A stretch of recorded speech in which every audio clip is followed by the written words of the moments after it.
Hello everyone and welcome back to the Brightworks. If you like the long ones, then you're going to like this one. Not only the replay, but also the map itself. You can see today we have for you shore to shore on this extremely long map. This is an interesting one, and we don't get to see very many games played on this because it is all Navy. There are some backline players here. You can see for the red team, our red team leader going to be one of those backline players, FU Bar. I guess a total annihilation or maybe a balanced annihilation player. Not really a big fan of Bar, I suppose, but going to be representing the red team nonetheless. 29 open skill and starting on the shoreline here, but pretty close to the beachfront. Representing the blue team all the way across the map. Wow, with a lot of drawings over here. Let me clear that. We have Eucelia. Eucelia going to be our blue Cortex commander. Going to be in charge of the blue team, I should say. And going for a couple of solars right off the bat. Very interesting to see. Excited to see what goes down here. These matches are always a whole lot of fun. Let me tweak the sounds here. I feel like this is a little low. Turn that down and then increase the music volume. There we are. I'm also going to try doing this one with the locked mouse position so that I can seamlessly move the camera around. Let me know what you think about it. Have a look at this video. Drop a like down below if you enjoy it, or leave me a friendly comment, or an unfriendly comment even, if you so please. We've gotten a few of those over the years. They're always fun to see. It's always funny when I find haters of this channel, because I genuinely don't know what to do. This community is so overwhelmingly positive that whenever there's a hater, I'm just like, well, you're in the minority here, folk, and I don't really know what to say. Mostly just shrug them off. I'm always open to criticism, though. I love to hear from you guys as far as feedback is concerned.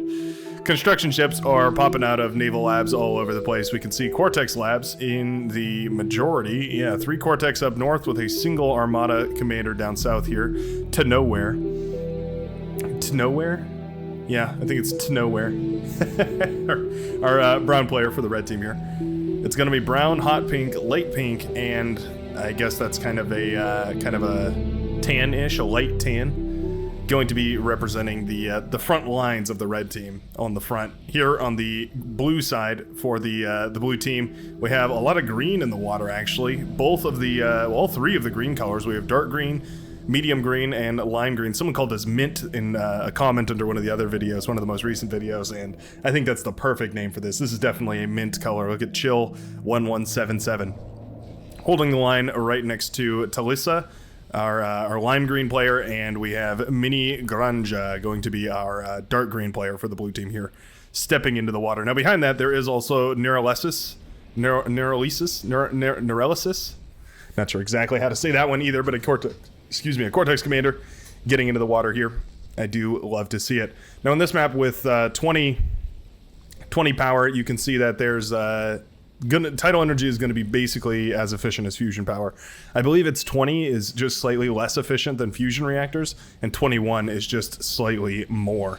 So somewhere between those lies the efficiency boundary for fusion reactors, but at the very least, yeah, 20 is going to be well worth it to go for that tidal power. Now, one thing that's really nice about playing these naval games is when you want to expand your infrastructure, what you can do is you can just hit your economy tab, and you can select the tidal generators. You can hold shift and left alt, or well, I guess, you know, you can hold whatever button you want, whatever you set the hotkey to, but you hold shift and alt and drag it out, and you can just make these massive grids of tidal generators, and it's not really going to bother anyone because they're, you know, it's the open ocean. Nobody really cares. Fubar, or maybe FU Bar. I'm still not sure exactly how to pronounce that name, but FU Bar is going for the hovercraft right into the naval lab. Interesting. I guess, oh, right into a T2 naval lab, actually, I just realized. That'll be interesting, but I guess it makes sense. Really, the only advantage you can find on the high seas is going to be a tech advantage. Nice little engagement here. Green team mopping up a couple of these gunboats that were sent across. I have a feeling these are mainly meant as scouts here. Wow, that frigate took down a aerial constructor. That's interesting. TY is this. Not sure exactly what's meant by that, but some dolphins are jumping on top of this frigate, which is quite nice to see. Frigates are sort of expensive. You definitely don't want to lose them willy-nilly. But they're also not, I mean, the most expensive thing, right? This isn't a destroyer we're talking about. We are talking about mostly just a light frigate. Cortex frigate costs 410 metal versus the Armada. Oh, interesting. Some skaters out doing some harassment. Those can obviously ignore the torpedo launchers. Anyway, the Armada frigate costs only 390, so a bit less expensive, but also a bit less powerful. So you get what you pay for. Yeah, torpedo launchers can't hit hovercraft, so it's interesting to see them mixed in here. I actually really like it. I hadn't thought about it at first. Usually we just see everybody going straight into Navy as quick as possible, but yeah, mixing in some hovercraft is actually a great idea, because that means that everyone is going to be vulnerable, right? The land base can also be attacked by hovercraft. There's actually loads of open lanes here. You can see that this entire northern lane is open for the red team. The southern lane is a little more covered by units, but I wouldn't exactly say that that's exposed. But also this island is in a precarious position here because it is covered by these torpedo launchers, but again, those won't be able to attack those hovercraft. Things are looking much more rock solid here, though, for the blue team, who does have both sides covered.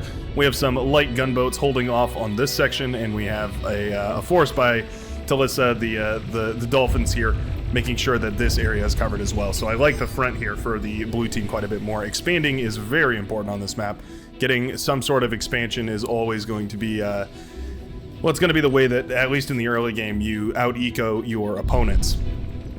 Getting that metal advantage can turn a game that looks fairly hopeless into a victory, no less. Still getting used to these camera controls here. Pardon me while I play around with it and try and get used to it. I'm essentially just moving my mouse around to control this, and it's hopefully a less choppy experience as I learn how to do this, but I am going to have to warm myself up to doing it. I can untoggle it so that I can use my mouse to highlight different things, like this torpedo launcher firing away over here.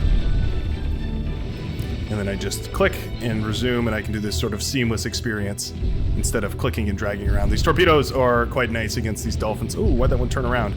Not exactly sure what the motivations were behind that. I feel like should have just committed to getting at least a scout out with that dolphin. There's another one pushing forward here. It is going to encounter a missile corvette, but it will be shut down rather quickly by a couple of shuriken that paralyze it, and that dolphin will fall.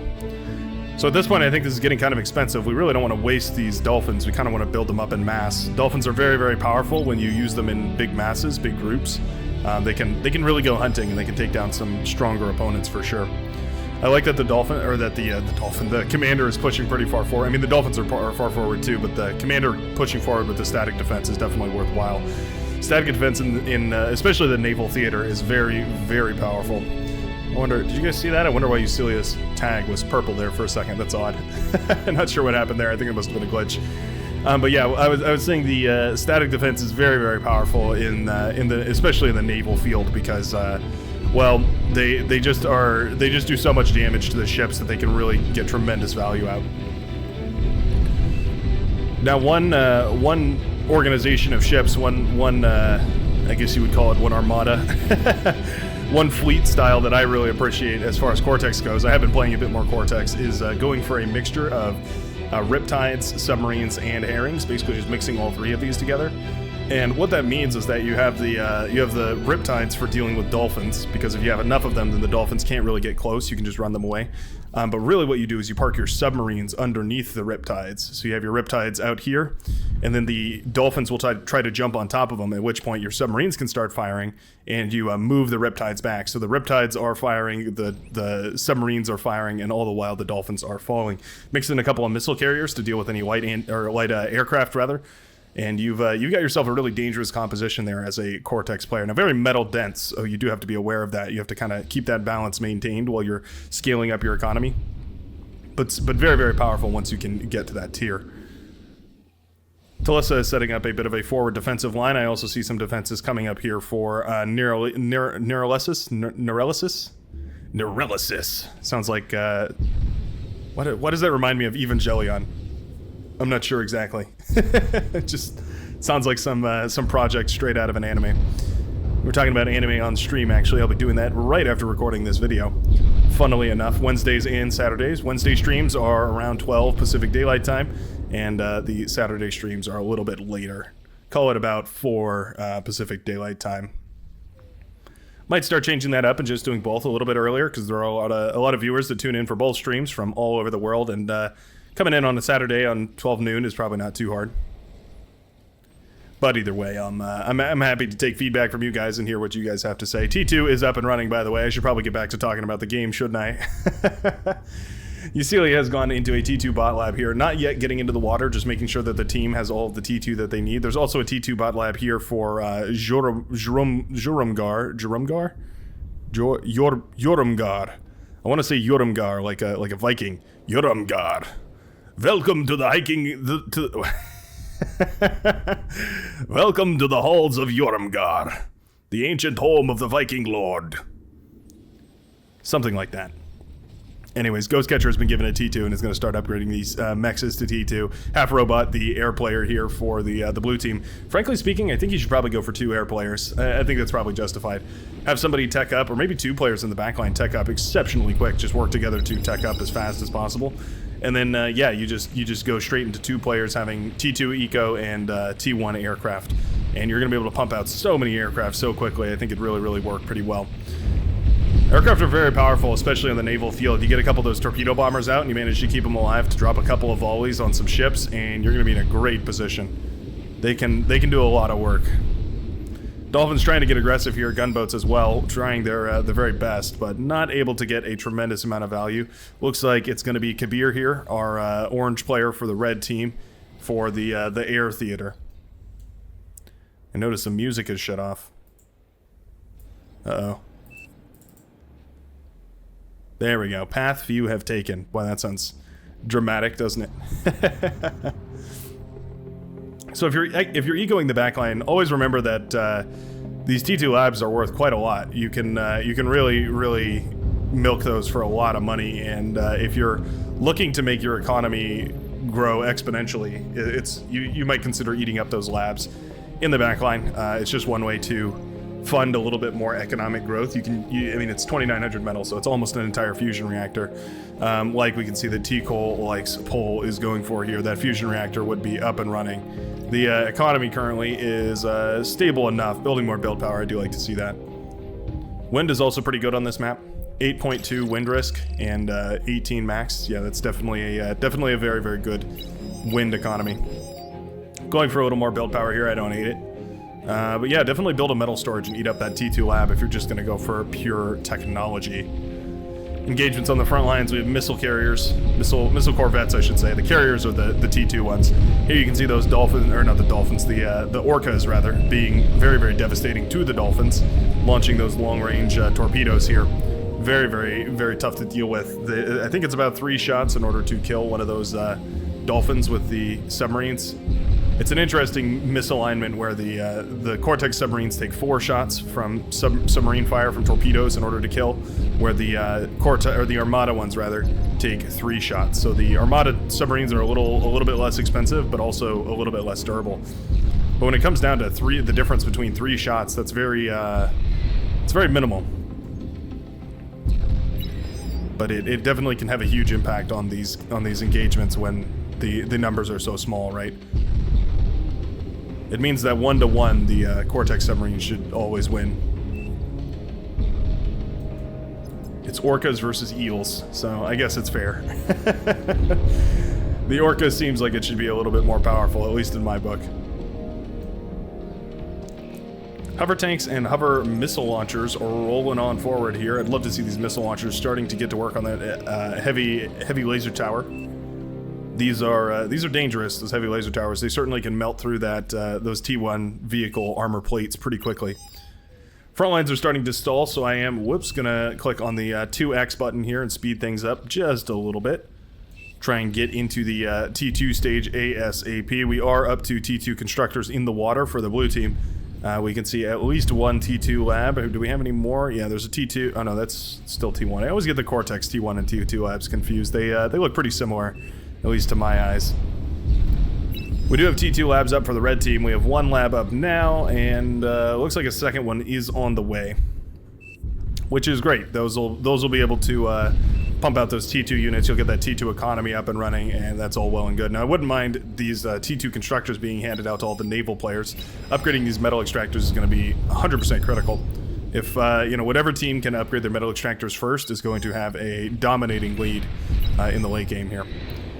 Rocket hovercraft being atrocious on the front line here. You can see that they are pretty powerful.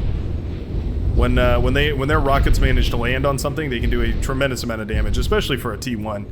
There's not really very many rocket options for T1. In fact, I think hovercraft may be the only option for rockets in T1. This guy escaping with 0 health left. What? How is that even possible? This guy has 0 health left to his name and managed to walk away from the battlefield, or hover away from the battlefield, I suppose. That is a war hero right there.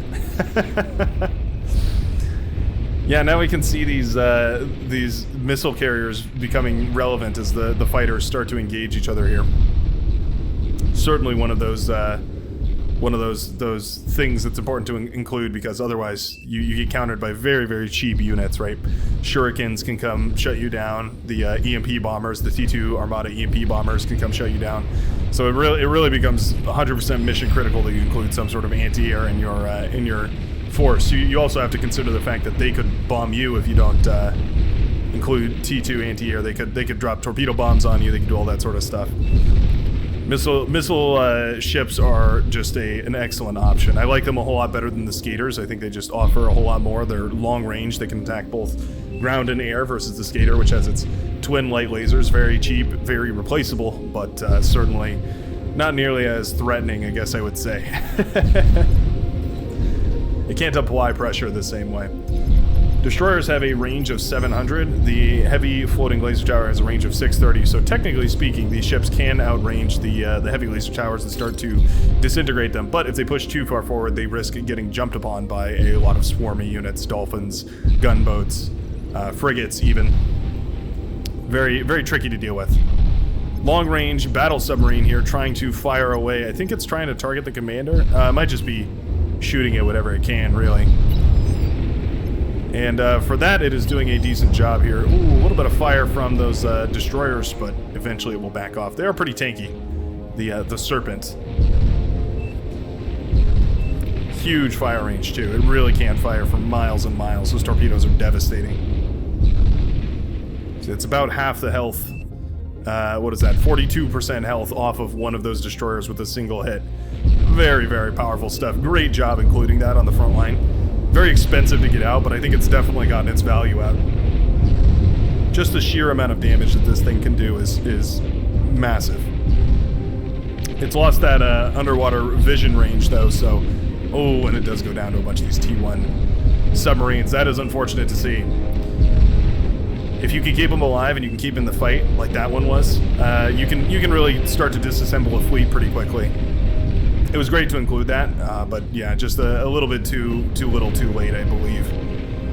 Now the defenses are falling. The heavy laser towers are easily outranged by these T2 ships here. We can see the Dreadnought, the Armada T2 battleship, coming out to lay down the law here, and you can see that Talissa is using it beautifully to disassemble a lot of this static defense. And with that line gone, I mean, well, first of all, yeah, a solid 4,000, 3,500. There are res subs eating it up. That's why the number's going down. But yeah, just a huge amount of metal going down right there, and beautifully done to eat up as much of that metal as possible. Those heavy laser towers, as well as these long-range battle submarines, all of this stuff is very expensive. So eating it up and funneling that metal back to the team, going to be very, very powerful. Going to let everybody tech up a little bit quicker, get those metal extractors upgraded, like I was saying before.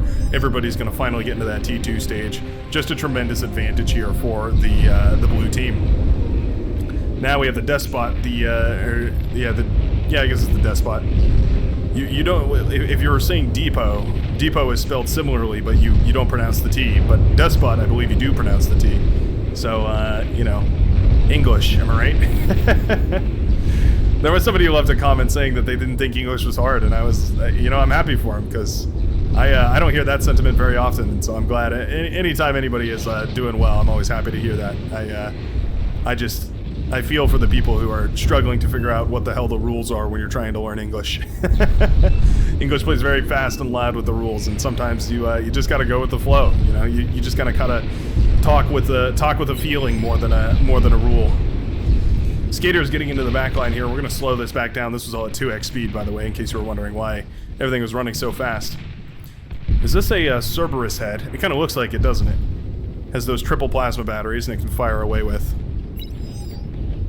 This is annoying. This is very annoying. Hovercraft in the backline can be really, really dangerous. Luckily for the red team, these are actually just going after a metal extractor. If these had gone after critical infrastructure in the back, they definitely could have gotten a whole lot more done. Yeah, I don't think you want to waste these on like a single energy converter. You definitely should go for the big clusters of economy here. Wind turbines, that's a great chain reaction right there. Yep, start those chain reactions off and those will pop until they drop, as they say. Yeah, okay, here we go. Finally gonna scout out this direction and find that there is a lot more eco to be sniped over here, but luckily a gunship will be manufactured and sent over to clean them up. Nicely done, because otherwise, yeah, I mean, if these fusion reactors had popped, if these windmills had gone down, if, God forbid, the commander had fallen, that would have been really, really bad. Would have taken out one of the producers of ships in the sea here. Goku 1. Going Super Saiyan with it, and luckily, narrowly avoiding certain destruction. Barracuda assault submarines are headed across the map, and those are dangerous too. They're slightly more powerful than the T1, although not quite as powerful as the long-range battle submarines. But the trade-off for that lack in strength is the fact that they can fire so much quicker.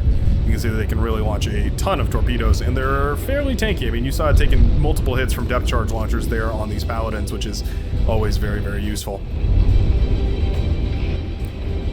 I know I'm tweaking the sounds a lot. I just want to get that perfect balance. I've been messing with the audio hardware all day, trying to figure out exactly how the sound profile is supposed to come together. Buccaneers are such an odd ship, aren't they? I am not conclusive about how I feel about them. The heavy lasers seem to do less than I would hope. They're very good against swarm, so I guess I really like them against big dolphin waves. But when you get into proper T2, it just feels like they're not really... I don't know. It feels like they're lacking a little bit. And I would argue the same thing of the Paladin, so it's fair, it's balanced. It's just a bit odd, because I feel like as the standard ship, the cruiser ship, it really should be a bit more powerful. Maybe that detracts from the power of the battleships here, though.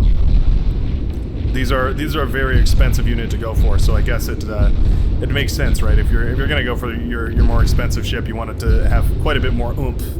There you can see those long-range battle submarines firing away, dealing huge damage to any ship that dares to approach.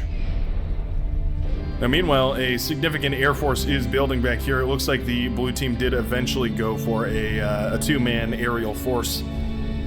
And yeah, you can see actually Yorumungar has gone already up to 3 advanced fusion reactors, well, two advanced fusion reactors, 1 regular fusion reactor, and is almost done with a 3rd advanced fusion reactor. Great to see. I love this eco in the backline. I think that's definitely definitely the way to do it. Just go for as much eco as possible, and eventually you're going to overwhelm them. Difficult to know when you're supposed to go for economy versus when you're supposed to go for units, all that sort of stuff. It's one of those things that only comes about when you really start playing the game for a while and you get real used to the pacing of it. Eventually it makes sense and it kind of just clicks in your mind, but I don't really even know how to describe it. It's something to the effect of realizing when the push and the pull is in your favor versus against your favor, and timing it appropriately so that when the enemy is ready to make their push, you have units coming out to assist the front line and shut down the push, dropping a ton of metal at your team's feet, and eventually recuperating the battle. Just my humble guess, though. I'm by no means a pro at this game. I've been playing far less time than a lot of these folks that have been playing some of these games, and I would not consider myself among the best, but I certainly play with them, and I certainly talk to them and discuss a lot of strategy. So you can take my word for it that at the very least, I'm coming from a place of learning, a place of understanding, a wonderful place, Ohio. No, certainly not. Do we have any Ohioans in the chat? Any members of the most prominent United States state? I wonder. Leave a comment down below if you're an Ohioan. Love to hear from you. Send you my condolences. I forget where I saw it. I saw a bit of content that was talking about people who had polled for like the worst place to be magically whisked away to, and Ohio was like #1, which I just found hilarious. Not sure how we even got to this topic, but I do like these long-range battle submarines pushing forward here and kind of ravaging this battleship. Yeah, taking it down pretty quickly. Also giving vision for the epochs in the back here, these capital ships, to try and fire forward. Look at that! I can still click on units with the middle of my screen. Boy, aren't I talented! Paladins, destroyers, LSAWs, and yeah, that looks like that'll do it for this composition. Starting to move forward here, taking a whole lot of fire. The submarines do let loose their missiles of war. Torpedo bombers also send in their torpedoes. Wow, that was an excellent torpedo bomb. Yeah, they killed like 4 ships there with a single volley of torpedoes. That was insane. Oh my goodness, torpedo bombers just ravaged this entire fleet. That fleet was maybe 15 ships strong and is now reduced to 4. That is brutal. This is where the anti-air becomes oh so important, though.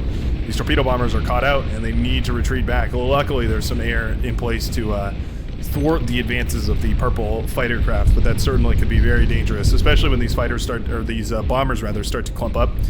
You can really get into some trouble. Have to be so careful with them. It feels like they're inexpensive because they're planes. You know, you can just send them in and they bomb things and then they go away. But you really don't want to lose them. They actually can end up being a tremendous expense. At 410 metal per bomber, you really start spending a whopping amount of money on them. A whopper's worth of money, if you will. T1 defense not really going to hold up against T2, although it is doing a decent job because of those construction turrets kind of keeping everything alive, so I guess I like to see it. Definitely making it uncomfortable to push up there, but certainly not impossible. I mean, you send 1 or 2 destroyers up that direction and you're eventually going to disassemble everything in that area, but no attention is being spared to it because it might just look a little bit too prickly to be worth the time to save, or the time to break, I should say. A much larger naval presence here for the red team than the blue team, I have to say. There's a... oh, interesting. This is kind of a flagship. Yeah, it's sort of like a flagship. That is the Ragnarok, or no, the Calamity, rather.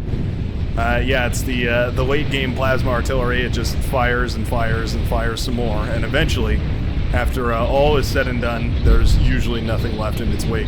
Tons of anti-air ships included here, so these torpedo bombers won't get more than a single volley off. Very nicely done. You saw the entire fighter screen went down there as well. They all evaporated. Those flak ships are very powerful. They really do a huge amount of damage. Paladins are all over the place here. I don't hate paladins. Again, I think they have a purpose. It's sort of like the spammable ship. They're the dolphin of the T2, if you will. But they certainly feel a little bit underpowered. Yeah, I gotta say, I think this game more than ever is cementing that for me. Massive fleet coming out for our yellow player here. T-Cole, Legs-Pole, doing a great job of getting into the water after ecoing so hard. One thing I'd love to see is maybe this area being deconstructed. You can always use these butlers for that. They're great. They're great for you just double click one of them to select them all. Hit E to reclaim and then left alt in order to select, and you can just give an order when you hover over anything. You can give an order to disconstruct. That's a word. Deconstruct all of the whatever you're hovering over in that area, so you can take down those windmills pretty easily. Just so you can go into higher levels of economy there. Anyway, a relatively minor critique on the back of a very successful naval campaign here, showing just how important those anti-air gunships are. Mowing down tons and tons of fighter craft. Ground, or well, in this case, naval anti-air is so much more efficient than any sort of aerial anti-air, any sort of fighter craft, planes, that sort of thing.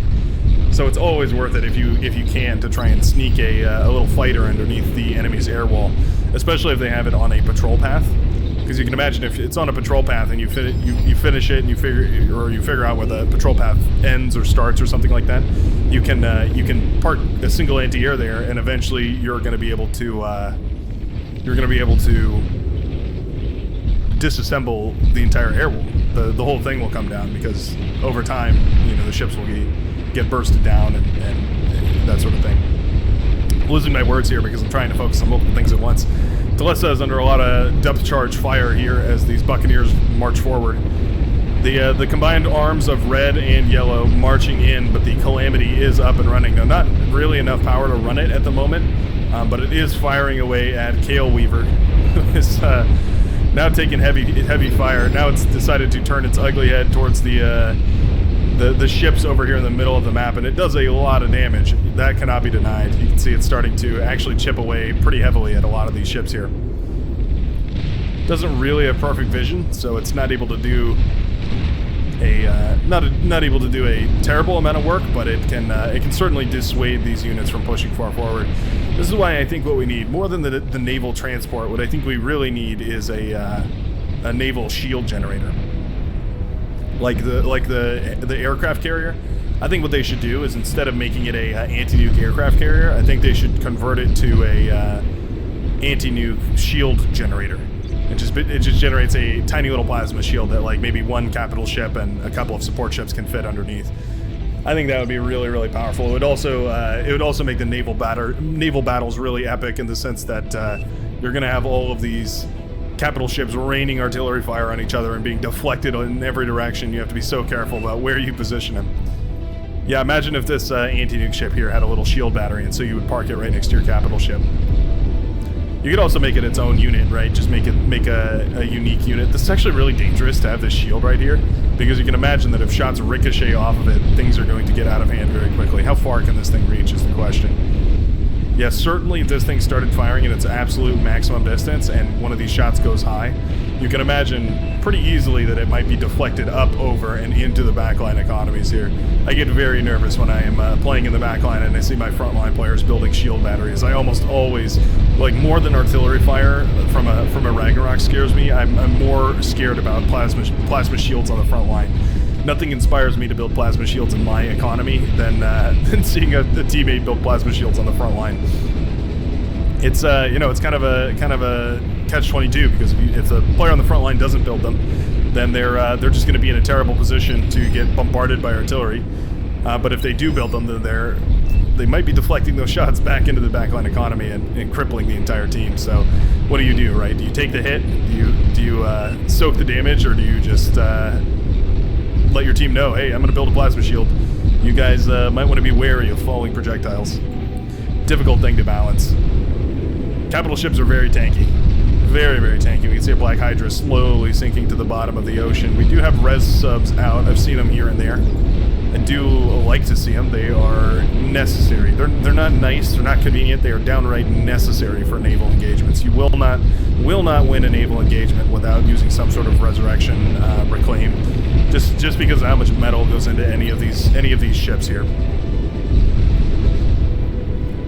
Yeah, reclaim constitutes the majority of the way that naval players can stay in the game after taking a really terrible engagement. Shots are starting to penetrate the shield here. Not deflecting in such a way that I had thought, but certainly breaking through and able to hit some of the backline.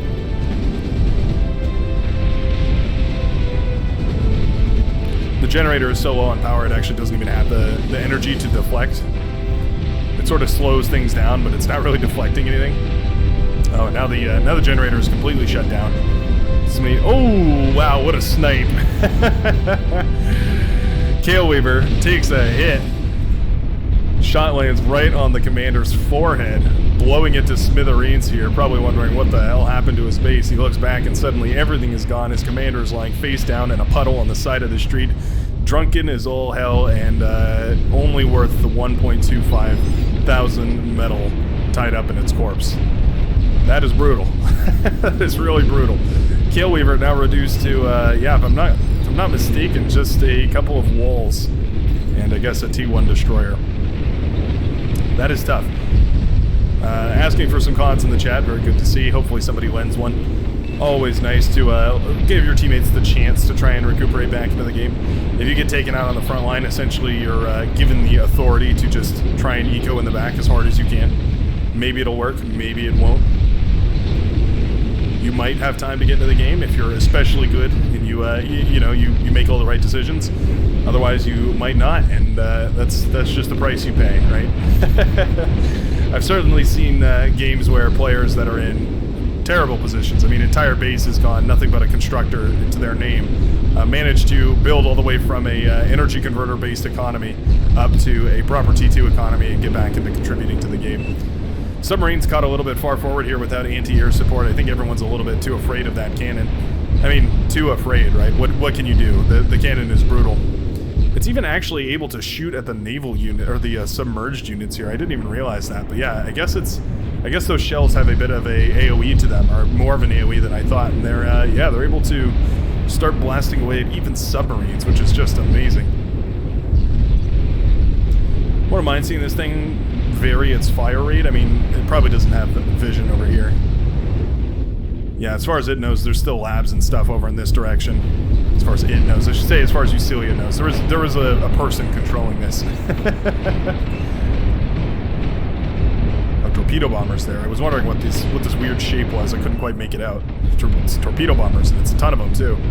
24 torpedo bombers. Definitely enough to start taking down, you know, a whole lot of stuff. Taking down, you can take out capital ships, you can take out eco facilities, all kinds of good stuff. Oh, these bombers are in quite a bit of trouble here. First pass takes out a whole lot of them. Anti-air subs will shut down the rest, and they didn't even make it to the anti-air defenses that were set up around the Calamity here. Yeah, they are all air. Not wrong. There's significantly more air players in the backline here. You can see Half Robot as well as Yorumgar have both gone into air production all the way. Not worried about basically anything else. And yeah, I think the red team's going to have to do the same. Now, it looks like Goku 1 has done a great job of getting ships out into the water, so that basically leaves the yellow player and the orange player, although the yellow player has a huge navy as well, so even then, basically, Kibir is the only one who's got any sort of air force. I think what we're going to have to see is Kibir go for quite a few more T2 facilities, like maybe 4? Yeah, probably 4 to double the production. What's the economy look like right now? Not quite as solid as I'd hoped. Yeah, probably want about 2 more advanced fusion reactors pumping out metal so that we can fund just a just a ridiculous amount of aircraft. You really can produce a staggering amount of aircraft as just a single player, but it's very difficult to do considering when you're up against 2 players, I should say. Considering that Kabir is up against 2 players, it's difficult to do, right? I think the words are happening. Are they happening? I don't know. T1 submarines still out in great effect. This is actually a combined force here. We have T1 and T2 working together in nice little ball formation. Trying to get a little bit of work done. Yeah, it's sort of vulnerable over here. These are the long-range battle subs, but they fire once and then they're done. So if you use your units correctly, you can have them all fire at a single submarine, and that's it. You've won that engagement. Right now, they're just slowly trying to disassemble these other long-range battle submarines. Everybody's firing at each other from long distance. The snipers of the underwater world. Is there vision under this tower right now? Oh, I see. We're just looking at the water effects from those submarines. Wow, that is bizarre that the Calamity is capable of seeing the submarines and shooting at them right there. That really hurts. Yeah. So many of those submarines go down to the Calamity. That is so depressing. What do you even do against that, right? The Calamity is capable of firing at your underwater units. Very tricky.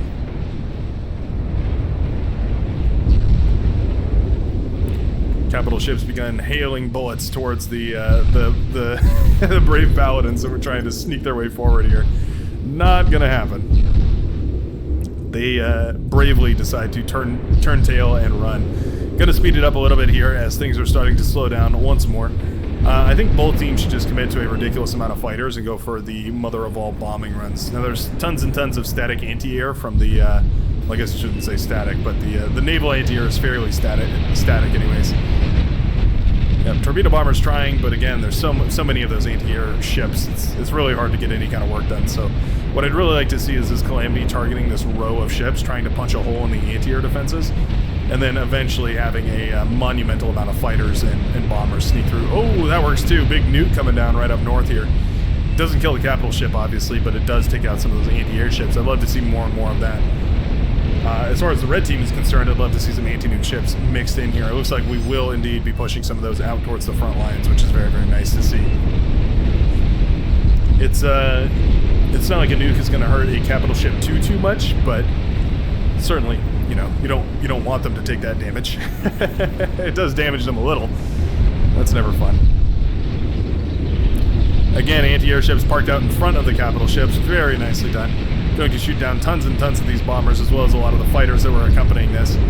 More of Orange's fighters going in here, but there's just so many bombers and fighters. It's impossible for these Orange fighters to survive. Just swarms and swarms of aircraft falling now. It's so disappointing, so disheartening to see as the air player for your team. Oh, okay, so this is nice. Kabir is going up to another fusion reactor, does have another T2 production lab out, going for bombers, going for fighters, all that good stuff. Oh, Half Robot decides to tap out here, giving all of the eco here to Ghost Chanter.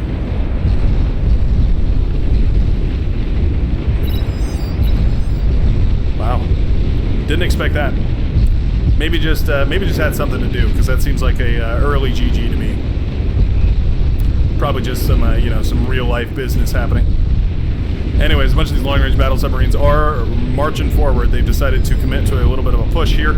I shouldn't say a little bit, I guess it's a pretty substantial push. Loads of these battleships are out. Very dangerous, but yeah, those capital ships can put out an insane amount of DACA. I'm not sure if that's a universally understood term, by the way. DACA just refers to unlimited gunfire. It's the sound that a heavy gun makes. DACA, DACA, DACA, DACA, DACA. That sort of thing. Volume of DACA is what wins the war. I believe it comes from the orcs of Warhammer 40k. They're a proponent of the theories of the DACA. Orc philosophy refers in vast majority to the volume of DACA one is capable of producing. All the great political leaders, all the great political orc leaders are the Docologists. Well known for their ability to conjure DACA from thin air.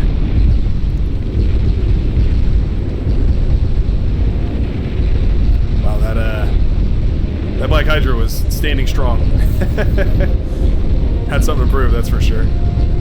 Oh, interesting. Looks like the capital ships can even damage the submarines. I didn't even realize that, but yeah, I guess the capital ships are capable of doing enough damage to the submarines too. Or doing enough splash damage, as to say, to damage those submarines. It's not a lot of damage, but it's, I mean, it's better than nothing, I suppose. So tricky for the red team to push in here. I mean, what do you do, right? Like, the metal is being spent on all these ships, and even still, the Ragnarok is just impossible to beat. T2 torpedo launcher is pretty good, you know.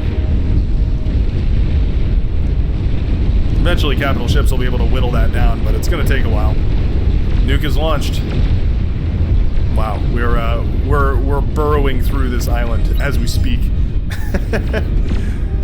Gonna make a crater there so that no calamity will ever be built, no Ragnarok could ever be built. Whoa, look at this. Fighters are pulled, sent through the front lines. Now they, whoa, okay, hold on, we can slow this down. Tons and tons of dragons do make it through the air wall. The air wall that has now evaporated as the orange player had gone into nukes. Dragons get into the back line, start disassembling everything with those heavy lasers mounted on their front and sides. Getting into the eco centers, and this is a devastating move. Look at this. Dragons picking apart the eco centers here. The entire front line is disassembled over on the northern side of the screen there. Fusion reactors do light up, taking down Goku 1's main production facility as well as the commander. Dragons sweep through, take out advanced fusion reactors everywhere, chain reactions all over the bases, and that is the red team's economy ravaged by the dragons. Looks like the red team does indeed decide to pull back, and I have got to say I did not see that coming. I really thought the forces of the red team would have eventually manifested a big enough navy to push through, but I guess that Ragnarok was powerful enough, or Calamity rather, was powerful enough to hold on for the blue team. Very nicely done. Love these big extended naval battles. They always bring out some really, really cool ships. And thank you a ton for watching. I do appreciate it. I'll see you in the next video. Peace out.